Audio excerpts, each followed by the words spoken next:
जो पेनल्टीज़ हैं इसमें, ये ध्यान से सुनिएगा। देखिए, सारी अच्छी अच्छी बातें नहीं करने आए, थोड़ा सा यहाँ पे हम कान भी खींचने पड़ेंगे अब जो नहीं काम अच्छे से करता है। सो पेनल्टीज़ भी कुछ लगेंगे इसके ऊपर कि अगर काम ठीक से नहीं होता है तो उसके ऊपर मैं रिक्वेस्ट करूँगा, हमारे साथ श्री RVN श्रीनिवास सर हैं, डायरेक्टर UIDAI से, उनसे मैं रिक्वेस्ट करूँगा कि उसके बारे में आपको ब्रीफ करें। इनफैक्ट इसके बाद उनकी टीम भी है प्रॉपर जो आपको और जानकारी देंगे इसके बारे में। Sir please.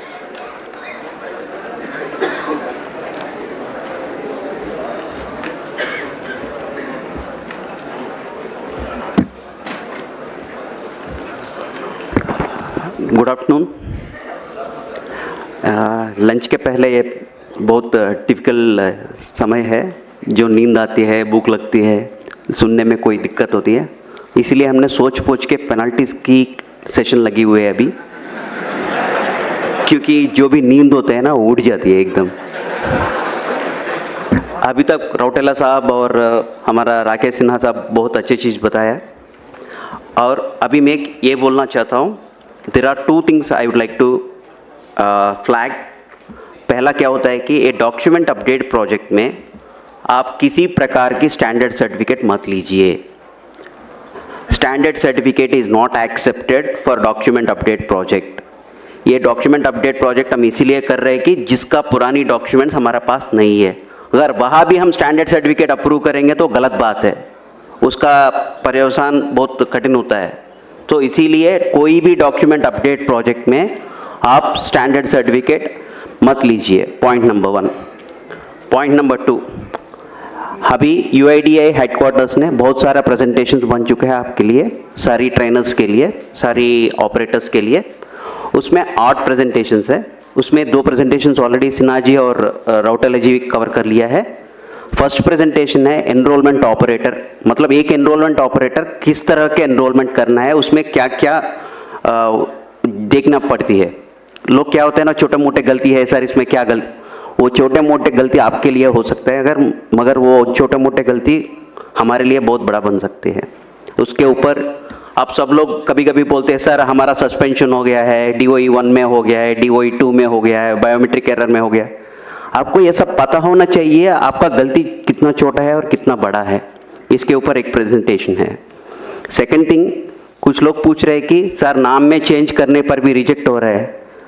अगर मेरा नाम श्रीनिवास है, मैं अजय कुमार बनना चाहता हूँ, ये गलत बात है। वो अजय कुमार बन के क्या कर रहे हैं आपको मालूम है? वो किसी दूसरे के प्रॉपर्टी को भी लेके जा रहा है। ये ऐसा स्थिति है ग्राउंड पे, इसीलिए आप जो भी नाम चेंज कर रहे हैं, मतलब श्रीनिवास से कोई दूसरा नाम, कोई दूसरा नाम से तीसरा नाम, ऐसा हो रहा है कि सोचो उस आदमी को सही डॉक्यूमेंट लेके आ रहा है कि नहीं आ रहा है, वो सब सोच लो, उसका पर्यवसान बहुत कठिन होता है। दूसरा ये है कि इसीलिए हमने एक स्टैंडर्ड ऑपरेटिंग प्रोसीजर निकाला है। नाम कितने बार कर सकते हैं, डेट ऑफ बर्थ कितने बार कर सकते हैं, जेंडर कितने बार कर सकते हैं। अगर इसके पर भी किसी का डेट ऑफ बर्थ बार बार चेंज होता है क्या, मगर कोई आदमी आ रहा है, इसका मतलब क्या है, हम तो वो सोचना पड़ेगा ना। फ्रॉड भी हो सकता है, कभी हमने भी गलती कर लिया होगा ना, आंख बंद करके टकाटक मार लिया हो तो गलत हो गया होगा। देखो जो आदमी आ रहे हैं उनका गलती है या हमारा गलती है, ये भी देखो थोड़ा, उनका प्रॉब्लम क्या है वो एसेस करने के लिए कोशिश करिए। सेकेंड थिंग इज, इसके साथ हमारा QC में बहुत सारा रिजेक्शन होता है। आप ये समझते होगी जो हम डॉक्यूमेंट यहाँ से अपलोड करेंगे वहाँ कोई देखने वाला नहीं है, हमको क्या फ़र्क पड़ने वाला वैसा कुछ नहीं होता है। आप यहाँ से जो भी कागज़ भेजते हैं नीचे पैकेट के साथ, वो सारी बैकग्राउंड में वेरिफिकेशन होता है। मैं आपको बोलता हूँ, मानने न मानो आपका बात है, डॉक्यूमेंट होता है, डॉक्यूमेंट को इस तरफ आगे साइड उनका प्रूफ ऑफ आइडेंटिटी होता है, फ़ोन पे बात करते रहे या कोई दूसरे बात करते रहो, उल्टा करके स्कैन करते हैं। मेरे को क्या आता है, वाइट पेपर आता है, ये DOE 1 है, क्योंकि जहाँ पे प्रूफ ऑफ आइडेंटिटी अपलोड करना था आपने सफ़ेद कागज़ अपलोड किया। ये तो एकदम फ्रॉड है, वो आप गलती से भी कर लिया होगा मगर it has a long lasting effect. दूसरा क्या होता है ना, किसी ने POA डॉक्यूमेंट दोनों दिया था आपको, एक के बाद एक स्कैन करना था, वो भी फ़ोन पे लगे हुए हैं, दोनों डॉक्यूमेंट लिया, स्कैनिंग वैसा हुआ कि पहला डॉक्यूमेंट आधा स्कैन हो गया, दूसरा डॉक्यूमेंट आधा स्कैन हो गया, आप जान ही नहीं देते हैं। वो गलत बात है। तीसरी बात यह है कि ये देखो मेरा 10 उंगलियां है यहाँ पे, ये दोनों में बायोमेट्रिक्स नहीं आ रहा है, मगर आप इसको कुछ लोग ऐसा समझते हैं कि हाँ ये एक्सेप्शन है, हम 8 उंगली को ले लेंगे बायोमेट्रिक और इसको एक्सेप्शन मानते। ये गलत है, बहुत बड़ा गलत है। इसका 2 उंगली है यहाँ पे, इसका उंगली नहीं है, वो अलग सी बात है, ये एक्सेप्शन बनती है, मगर ये एक्सेप्शन नहीं बनती है। इसके लिए भी अलग सा तरीका है। अगर किसी का रेजिडेंट आपके पास आया, उनका 2 उंगली का बायोमेट्रिक्स नहीं आ रहा है, उसको कैप्चर करना है तो डेटा, उसका प्रोसेस ही अलग है। मगर क्या होता है ना, इसको एक्सेप्शन में डाल देते हैं। It is a fraud once again, क्योंकि वहाँ पे उंगली है, आप इसको एक्सेप्शन मान रहे हैं, कहाँ से एक्सेप्शन आ गया। ये है one more presentation on this particular aspect. इसके बाद क्या होता है, रौटेला साहब ने बताया था कि किसी ने वो आपको फ़ोन पे बोलता है अभी आधा घंटा में आप नहीं करेंगे तो आपका दुकान बंद हो जाएगी, आपका क्लाइंट बंद हो जाएगी। ये सब क्या होता है, आपको मैसेजेस आता है ना क्रेडिट कार्ड्स वगैरह वगैरह में, आगे आधा घंटा में बिजली का बिल नहीं भरेगा तो आपका बिजली काट जाएगी। वो सब फॉल्स है ना, मालूम है ना आप लोग सबको। वैसा ही आपका सिस्टम को कोई एक्सेस कर रहे हैं तो आप एक्सेस क्यों कर रहे हैं, ये गलत बात है, ये भी नहीं करना चाहिए। इसके ऊपर टेक्निकल एस्पेक्ट्स, मतलब जो चीज़ आप करना है, जो चीज़ नहीं करना है, इंफॉर्मेशन सिक्योरिटी गाइडलाइंस क्या है, उसके ऊपर एक प्रेजेंटेशन है। इन एडिशन टू दैट, जो नीचे ग्राउंड पे लोग होता है ना, कभी कभी क्या होता है ना, आपको लगता है ये बहुत ट्रिवियल है, इंटरनेट केबल उस दिन ठीक से नहीं लगाया होगा, वो बोलते हैं आधार वाले ने आज सर्वर चालू नहीं किया, मेरे को सिस्टम नहीं ऑनलाइन हो रहा है। वैसा भी स्थिति है ग्राउंड पे। छोटे मोटे चीज़ होता है, कभी कभी आपका सिस्टम को रीस्टार्ट करना पड़ता है, एक सर्विस को रीस्टार्ट करना पड़ता है, वो कुछ भी नहीं करते हैं, बोलते हैं आज आधार का सर्वर काम नहीं कर रहे, वो गलत बात है। ये छोटे मोटे, बहुत छोटे मोटे चीज़ है जो हम मोबाइल सब लोग यूज़ करते हैं, अगर कुछ हैंग हो गया तो रीस्टार्ट करेंगे तो काम करते हैं। वैसा कुछ चीज़ें हैं जहाँ पे आपको ध्यान दे के जो आपको 5-10 मिनट में प्रॉब्लम सॉल्व कर सकते हैं। मगर क्या होता है ना, लोग सोचते हैं कि ये गलत हो गया कुछ, आज सिस्टम नहीं चल रहा है, ये भी गलत है। इसके ऊपर एक प्रेजेंटेशन है, टेक्निकल एस्पेक्ट्स, मतलब आपकी क्लाइंट को कैसा देखना है, उसमें छोटा मोटा प्रॉब्लम्स आ गया तो कैसा करना है। तीसरा प्रेजेंटेशन ये है कि आपको हर दिन जीपीएस आपको सिंक करना होता है, मगर क्या होता है ना, कभी कभी जल्दीबाजी में आप जीपीएस कनेक्ट करने के टाइम पे उसका जो समय देना है 30 सेकंड या 15 सेकंड का टाइम देना है, आप नहीं देते हैं। आपका लैटिट्यूड लॉन्गिट्यूड आता है 00 लैटिट्यूड लॉन्गिट्यूड कहाँ पे है, इक्वेटर पे है, वो इंडिया में है क्या। जो उस दिन आपने मान लो 300 पैकेट्स कर लिया, 200 पैकेट्स कर लिया, सब खराब हो गया, क्योंकि ये इंडिया में नहीं हुआ है। हमको ये मानता है कि हमारा इंडिया का लैटिट्यूड लॉन्गिट्यूड आएगा तो हम प्रोसेस करेंगे, मगर आप 00 लैटिट्यूड लॉन्गिट्यूड ले ले या कोई दूसरे जगह का लैटिट्यूड लॉन्गिट्यूड, ये सब क्या होता है ना, जल्दबाज में होता है। ऐसा काम बंद करिए। थोड़ा सा 2-3 मिनट का आप टाइम दे दिया तो सब लोग ऐसा नहीं कर रहे, 1% 2% ही लोग करते हैं वैसा, वो भी जानबूझ के नहीं करते हैं। जहाँ पे टेक्निकल एस्पेक्ट्स पे ध्यान देना है वो नहीं देगा तो ये ऐसा छोटा मोटा एरर्स होता है। ये आपके लिए भी कष्ट है, जो आपके पास काम करने के लिए आया था उसका भी कष्ट है। ये बोलेगा अगर इसके शॉप में जाएंगे तो कभी भी मेरा आधार नहीं आता है, ये भी फैला जाता है तो आपके पास कोई भी नहीं आता है। देखो छोटा सा चीज कितना महंगाई पड़ जाएगी। Now coming back to our original presentation, मैंने इतना सारा बोल दिया, मैंने DOE1 एरर, नाम क्यों नहीं चेंज करना है, जेंडर क्यों नहीं चेंज करना है। कभी कभी क्या होता है ना, आपको मालूम है उसने गलत डॉक्यूमेंट लाया हुआ है, वो बोलता है ज़बरदस्ती करता है आपके ऊपर, ये डॉक्यूमेंट अपलोड करो, आप करते हैं, मगर अगर वो आदमी सही नहीं है तो उसका क्या होता है, उसका रिपरकशन ज़्यादा होता है, आपको देखना पड़ेगा इसको, देख कैसे होगा। सो उस स्थिति में क्या क्या कंप्लेन, अगर जानबूझ के किया या आपने ज़बरदस्ती में किया, अगर कहीं वैसा गलती काम हो गया तो व्हाट इज़ द रिपरकशंस, मतलब आपके ऊपर क्या क्या पड़ सकता है। ये डराने के बात नहीं है, आपको ये सब मालूम होना चाहिए। शायद अभी तक आपको किसी ने बताया नहीं होगा, इसलिए हम बता रहे हैं। हमारा ये उद्देश्य है कि आप सबको ट्रेनिंग होना चाहिए, ये ट्रेनिंग के पार्ट है, या किसी को डराने का या घबराने का बात नहीं है, वैसा मत सोचिए। अगर आप आधार सिस्टम में काम कर रहे हैं, 3 acts are applicable. First is Aadhaar act, second is IPC Indian penal code, third is information technology act. ये तीनों एक्ट के ऊपर एफआईआर डाल सकते हैं अगर गलती बहुत बड़ा है तो। ये किस तरफ का गलती हो सकते हैं? पहला वाले अनऑथराइज्ड ऑपरेटर, अगर किसी सेंटर पे, आधार सेंटर पे आपका बॉस बाहर जाते हुए आपको गम्मी फिंगर दे के जाते हैं, वो यूज करते पकड़े गए तो section 36 and 42 of Aadhaar act, section 66 of IT act, section 419, 420, 468, 471 आईपीसीआर चालू हो सकता है। ये इसके कुल मिला के 14 साल हो सकता है। तो ये सर कभी सोचना मत, मतलब अगर किसी ने भी आपको बोलेगा अरे यार मैं भाई 1 घंटा के लिए बाहर रहा हूँ, ये गम्मी फिंगर ले लो, काम करो, मना कर लो, बिल्कुल मना कर लो। वैसा काम बिल्कुल ही नहीं करना है, सोचना भी नहीं है। आपको कभी कभी क्या होता है ना, आपको सीएससी सेंटर होता है कई सेंटर पे, उस दिन घर में कुछ शादी है, कुछ काम है, क्या करते हैं, हाँ यार सिस्टम लेके घर में करेंगे, क्या फ़र्क पड़ेगा। हमको सब पता चलता है आपका सिस्टम कहाँ होना है। आप सुबह सुबह जीपीएस सिंक करते हैं ना, तब मेरे को पता चलता है आपका सिस्टम कहाँ पे है।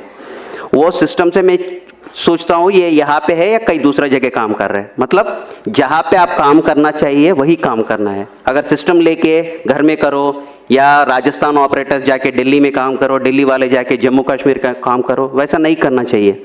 अगर उस तरह का काम करेगा तो फिर से उसके ऊपर ये सारी सेक्शंस चालू हो सकता है। ये सब मत करना है। Next one is ECMP client operator compromised.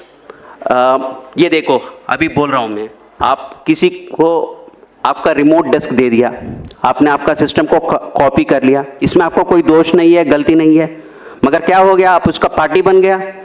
आप वो सिस्टम का, आपका सिस्टम्स डिटेल्स लेके कहीं दूसरे जगह सिस्टम चल रहा है, उसको जवाब कौन देने पड़ेगा? आप लोगों को ही देना पड़ेगा। किसने बोला आपको देने को? आपने उस समय क्यों नहीं सोचा था ये सिस्टम देना है, ये सही आदमी है, गलत आदमी है, कौन है, सोचना पड़ेगा ना उस वक्त। वो भी नहीं करेगा तो भी उसके ऊपर भी इतना सारा सेक्शंस लागू हो जाएगा। अगर आपके पास बहुत लोग आते हैं, किसी ने, मैं आपके पास आया था, मैं अपना POA डॉक्यूमेंट्स आपको दिया था, आपने मेरा आधार पैकेट बनवाया था। अगर आप उस समय एक एक्स्ट्रा जेरोक्स कॉपी निकला या किसी को आपकी पास जो भी रेजिडेंट्स आ रहे हैं उसका आइडेंटिटी इंफॉर्मेशन किसी दूसरे के साथ शेयर कर लिया, वो बहुत बड़ा गलत है, वैसा मत करिए। Section 37 of Aadhaar act is applicable in such case. मतलब आपके पास कोई भी आ रहा है आदमी, उनका जो भी डिटेल्स है, वो पर्सनल डिटेल्स है या एड्रेस डिटेल है, जो कुछ भी है वो किसी के साथ नहीं शेयर करना है किसी भी स्थिति में। वो आरओ पूछेगा, आरओ को बोलना पड़ेगा, इसके मतलब नहीं है आरओ को नहीं बोलेंगे, नहीं, जब इंक्वायरी आएगा आरओ को बोलना ही पड़ेगा। मतलब आपस में किसी दूसरे के साथ वो किसी का डिटेल्स नहीं शेयर करना है। अभी तक सर ने बताया कि फ़ोन करेंगे हम, अगर 5 लोग बोलेगा कि हाँ ये ज़्यादा चार्ज कर रहे हैं, हाँ हो जाएगा, डिसएसोसिएशन हो जाएगा, सस्पेंशन हो जाएगा, फिनेंशियल पेनल्टीज लग जाएगी। ये सब क्यों करना है? जब आपको सरकार ने नोटिफाई किया था इतना ही पैसा लेना है, उतना ही पैसा ले लीजिए ना। अगर 1 भी रुपये ज़्यादा ले लिया उसके पर्यवसान के ऊपर, ये देखो section 42 of the Aadhaar act will be applicable on that. ये सब सेक्शंस, इसका सजा वगैरह वगैरह सब आपकी आधार का जो किताब है ना, छोटा किताब है ना, उसमें सारी इसका इंफॉर्मेशन मिला है। ये देखो, appropriating the identity of an Aadhaar number holder by changing or attempting to change the demographic or biometric information of an Aadhaar number holder। ये मैं वो ही बोल रहा हूँ, किसी दूसरे का आधार व्यक्ति का, मान लो मेरा नाम श्रीनिवास है, आपको मालूम है मेरा नाम श्रीनिवास है, कोई मैं आके आपको बोला अरे यार मेरा नाम श्रीनिवास से कुमार राकेश सिन्हा कर लो, मैं कुछ काम करना है उसके नाम पे बोल के बोलेगा, तो आप उसमें पार्ट मत लेना।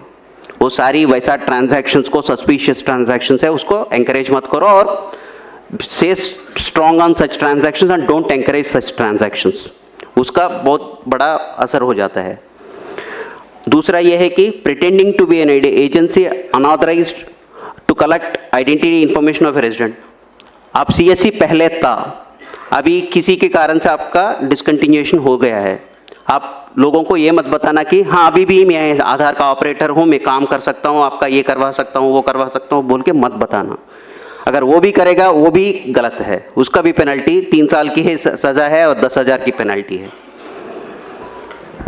और दूसरा ये है कि intentionally transmitting information collected during enrolment authentication to unauthorised person, मतलब आप पहले भी वही बताया था, किसी के साथ आप इन्फॉर्मेशन शेयर करेगा तो 3 साल की सज़ा और 10,000 का पेनल्टी, कभी कभी 1 लाख की पेनल्टी भी हो सकता है कि कंपनी के ऊपर, अगर कंपनी इन्वॉल्व है तो उसमें।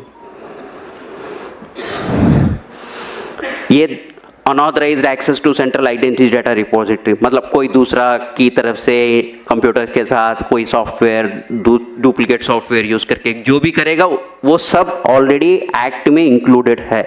अगर कोई भी इसमें जानबूझ के या गलती से भी आप इसमें इन्वॉल्व हो गया तो इसका पर्यवसान बहुत अलग सा है। इसलिए अब जो भी इंटेंशनली और intentionally don't get involve in that activities. अगर जो भी टैंपरिंग ऑफ डेटा करना चाहते हैं, मतलब डेट ऑफ बर्थ मेरा है 2005, मैं आपको बोलता हूँ 2010 करवा लो भाई, अगर वो कुछ प्रोसेस में कुछ करना शुरू कर लिया, वो भी बड़ा imprisonment up to 10 years in such cases, वो वैसा मत करिए। Unauthorized use of identity information of an individual by requesting entity or offline verification, ये क्या है ना, कभी कभी सर ने सुबह बताया था ना, एक आइडेंटिटी कैसा पता होना चाहिए, QR कोड स्कैन करने से उनका आइडेंटिटी पता चलेगा। अब QR कोड स्कैन करके कोई दूसरे वाले को ये मत बताना इनका इन्फॉर्मेशन डिटेल्स क्या है, जिसका चाहिए वो करेगा, आपका नहीं है, जिम्मेदारी नहीं है वो। Failing to comply with requirements of the Aadhaar act, मतलब CSC के ऊपर आपके बहुत जिम्मेदारी है, आप CSC के लिए काम कर रहे हैं, मतलब इसके आपके ऊपर भी बहुत सारे जिम्मेदारियां हैं। आप अगर वो कंप्लाई ना करेगा तो उसके ऊपर भी पेनल्टीज होता है। In addition all these things, कोई भी तरफ का एक्सप्लिसिटली नहीं डिफाइन किया हुआ है, कोई भी गलतियां है जिसमें एक्शन करना है उसका भी इम्प्रिजनमेंट पनिशमेंट है। ये आपको सबको पता होना चाहिए, क्योंकि इतना बड़ा प्रोजेक्ट कर रहा है, इसमें कष्ट भी होते हैं और हमारा इसके लाभ भी होते हैं। लाभ हम सबको मालूम है, कष्ट और नष्ट भी सबको मालूम होने से क्या होता है, हम ठीक से काम कर पाएंगे। जो हम सोचते हैं छोटे मोटे गलतियां हैं, वो छोटे मोटे नहीं होते हैं, उसका असर बहुत अलग सा होता है। अब तक तो मैं आधार एक्ट का पेनल्टीज बताया था, आधार एक्ट के साथ IPC पेनल्टीज भी चालू होता है कभी कभी। पनिशमेंट फॉर क्रिमिनल कॉन्स्पिरेसी, अगर किसी ने स्टैंडर्ड सर्टिफिकेट दुकानदार वाले से ये करके, हाँ वहाँ जाके स्टैंडर्ड सर्टिफिकेट लेके आइए आपका आधार अपडेट बन जाएगी बोलेगा, वैसा एंकरेज करेगा तो वो भी अलग सी बात है। whomsoever is party to criminal conspiracy to commit an official offense punishable with death or rigorous imprisonment, कुछ भी हो सकता है। जब पढ़ लीजिए, अंग्रेजी पढ़ लीजिए, ये सब इंटरनेट में भी आपको मिलता है, आपको बस ध्यान देना है। अगर इसके ऊपर आप गलती करेंगे तो उसका पर्यवसान क्या होता है। Section 419 punishment for cheating by personation, अगर आप किसी का नाम लेके जाके आधार में अपना डिटेल्स अपडेट करके, मैं वही बोल रहा हूँ ना, मैं श्रीनिवास हूँ, राकेश कुमार सिन्हा बनना चाहता हूँ, वो चीटिंग है। अगर वो भी आप भी जानबूझ के या बिना जानबूझ के भी आप उसमें शामिल हो गया, उसका पर्यवसान सीरियस होता है। 420 ये सबको मालूम है, 420 का केस क्या होता है, गलती जो भी किस तरफ की भी गलती करेगा तो वो 420 में आता है। 467 फोर्जरी ऑफ वैल्यूएबल सिक्योरिटी, मतलब आप फोर्जरी करो या डॉक्यूमेंट को, कुछ लोग क्या कर रहे हैं कि जब आशीष हमारा QC मैनेजर वो यहाँ पे है, लंच के बाद वो एक QC के ऊपर कौन सी एरर्स होती है वो सब बताते हैं। वो आपके पास बर्थ सर्टिफिकेट लेके एक आदमी आता है, मगर बर्थ सर्टिफिकेट में डेट ऑफ बर्थ में व्हाइटनर लगा के डेट ऑफ बर्थ चेंज किया है, मतलब डॉक्यूमेंट इज टैम्पर्ड। उस डॉक्यूमेंट को एक्सेप्ट ही नहीं करना चाहिए था, मगर लोग देखते ही नहीं है, जान नहीं देते हैं, वो स्कैन करके अपलोड करते हैं, वो DOE 1 में आते हैं। मतलब जो गलती कर रहे हैं उनके साथ आप उनको सहायता कर रहे हो, क्योंकि डॉक्यूमेंट में जब व्हाइटनर लगा के डेट ऑफ बर्थ और नाम चेंज किया हुआ है, आप उस डॉक्यूमेंट को क्यों एक्सेप्ट कर रहे हैं? एक्सेप्ट नहीं करना चाहिए था। ये भी 468 वही पे forgery, the intention of the forgery is for cheating, उसके लिए पनिशमेंट है। 471 यूजिंग ए जेन्युइन फोर्ज्ड डॉक्यूमेंट और इलेक्ट्रॉनिक रिकॉर्ड, मतलब आपको ये मालूम है ये जेन्युइन रिकॉर्ड नहीं है, फिर भी आप यूज कर रहे हैं इसको आधार जनरेट करने के लिए। सर ने बताया था ना सुबह 11% आपका रिजेक्शन हो रहा है, मतलब आप 10 लाख ट्रांजैक्शंस कर रहे हैं, उसमें 1,10,000 ट्रांजैक्शंस आर गेटिंग रिजेक्टेड, उसमें 9% of the documents are rejected for want of the proper documents, list of applicable documents, आप लिस्ट ऑफ एप्लीकेबल डॉक्यूमेंट्स से नहीं करते हो, कोई दूसरा डॉक्यूमेंट लेके करते हो, that is a serious offence. In addition to that, जो मैंने बोला था ना, वो white paper scanning, dual scanning of 2 papers एक साथ, जो टैम्पर्ड डॉक्यूमेंट, कभी कभी नाम में गैजेट नोटिफिकेशन भी एडिटिंग कर रहे हैं एडोब फोटोशॉप के साथ। अगर कोई भी आपके पास गैजेट नोटिफिकेशन लेके आ रहे हैं, आप देख लो वो सही है कि नहीं है, क्योंकि लोग उसके भी फोटोशॉपिंग करके आ रहे हैं। थोड़ा ध्यान से रहिए, वो बहुत बड़ा ये पंगा हो जाएगा।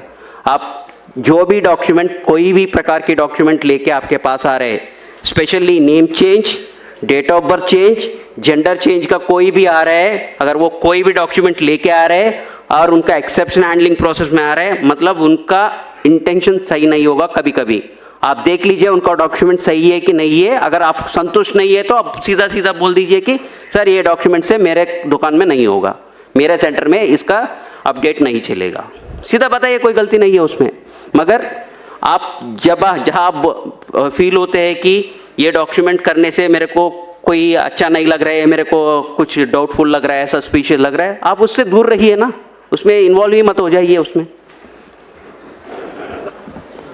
नाउ, हमने अभी तक आधार एक्ट का कानून का सेक्शन सुन लिया, आईपीसी का सेक्शन सुन लिया, अभी है आईटी एक्ट। ये तीनों एक्ट एक ही साथ लागू होता है। अगर किसी ने गलती किसी प्रकार की भी कर लिया तो तीनों एक्ट एक ही साथ लागू हो सकता है। Section 65, tampering with computer source document, मतलब वही है, कंप्यूटर में स्कैन करके अपलोड कर रहे हैं, वही है। सेक्शन 66, कंप्यूटर रिलेटेड ऑफेंसेस, ये वही है। कंप्यूटर के साथ अगर किसी ने डुप्लीकेट सॉफ्टवेयर बनाया, उसके ऊपर काम कर रहे हैं, वो भी एक सेक्शन है। Punishment for sending offensive messages through communication service, आप कभी कभी देख लिया होगा व्हाट्सएप ग्रुप्स में या यूट्यूब वीडियोस में देखा होगा, आप मेरे को 500 रुपये दे दो और मैं आपका DO भी अपडेट करवा लेता हूँ, मैं आपका आधार कार्ड PVC कार्ड बनवा के दे देता हूँ। बहुत सारे वेबसाइट चलते रहते हैं, उसमें आप प्रमोट मत करिए। आप उस वैसा मैसेज कुछ भी आया आप RO को रिपोर्ट करिए, ये आपकी जिम्मेदारी है। वैसा कोई फेक वाला वेबसाइट या SMS या व्हाट्सएप टेक्स्ट मैसेज चक्कर मार रहे हैं तो आपको जिम्मेदारी है RO को इन्फॉर्म करने के, क्योंकि वो इन्वेस्टिगेट करके उसके जो भी एक्शन लेना है वो करेगा।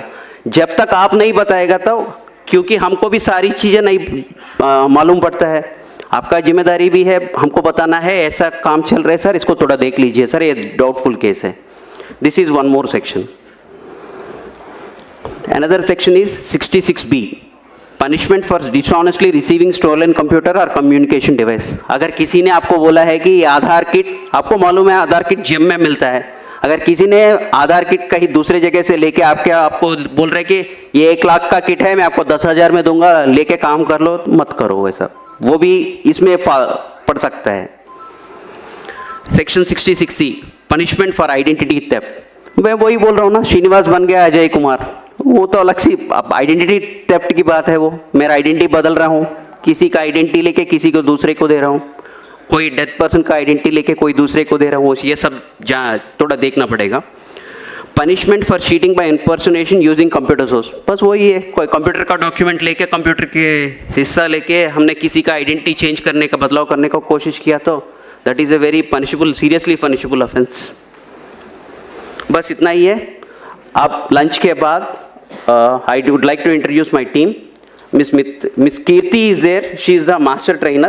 She will be taking care of all the enrollment operations and the standard operating procedures and the exception handling processes after lunch. She will be handling it.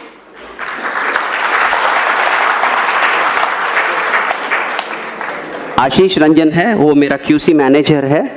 वो आपको DOE एरर क्या होता है, किस प्रकार की एरर होता है, आपने कौन सी गलतियां कर रहे हैं, मैं सब लोग नहीं कर रहे होंगे, 1-2 आदमी कर रहे होंगे, मगर गलतियां किस तरह का होता है, DOE एरर क्यों आता है, पहले बायोमेट्रिक एरर क्यों आता है, ये सब आपको एग्जाम्पल के साथ वो एक्सप्लेन करेगा, आशीष रंजन एक्सप्लेन करेगा। उसके बाद जो मैंने बताया था ना टेक्निकल एस्पेक्ट्स, मतलब छोटे मोटे चीज़ें हैं कंप्यूटर का, वो भी नहीं देखते हैं बहुत लोग, वो देखने का क्या क्या देखना होता है, इंफॉर्मेशन सिक्योरिटी का क्या क्या देखना होता है, वो सब आपको मेरा TT&C टीम वहाँ पे धर्मेंद्र वगैरह है, वो लोग बताएगा आपका। इसके साथ लिस्ट ऑफ अप्लीकेबल डॉक्यूमेंट, हम list of applicable documents time to time update करते हैं। इसको आप देखना पड़ेगा, इसके ऊपर आप नज़र रखना पड़ेगा। जो इस लिस्ट ऑफ अप्लीकेबल डॉक्यूमेंट्स है उसी को एक्सेप्ट करना है, कोई दूसरा डॉक्यूमेंट एक्सेप्ट नहीं करना है। मैं फिर से बोल रहा हूँ, डॉक्यूमेंट अपडेट प्रोजेक्ट में स्टैंडर्ड सर्टिफिकेट यूज मना है। सेकेंड थिंग, जो भी अपना नाम चेंज करने के लिए आता है, मतलब श्रीनिवास है, मेरा नाम श्रीनिवास कुमार करना है, कुमार ऐड करना है, लोग क्या करते हैं, लेके स्टैंडर्ड सर्टिफिकेट लेके आते हैं अपना नाम चेंज करने के, वो वाला डॉक्यूमेंट नहीं चलेगा। Standard certificate is not accepted for even minor correction in your name. आपका कोई डॉक्यूमेंट, आपका नाम सरकारी वाला जो भी डॉक्यूमेंट है वही लेके आना है। अगर आप स्टैंडर्ड सर्टिफिकेट से सारी चलेगा वो सोचेगा तो नहीं चलेगा। लंच के बाद जो भी क्वेश्चन एंड आंसर है लास्ट सेशन में वो सब है, वो सब आंसर करेगा। Thank you.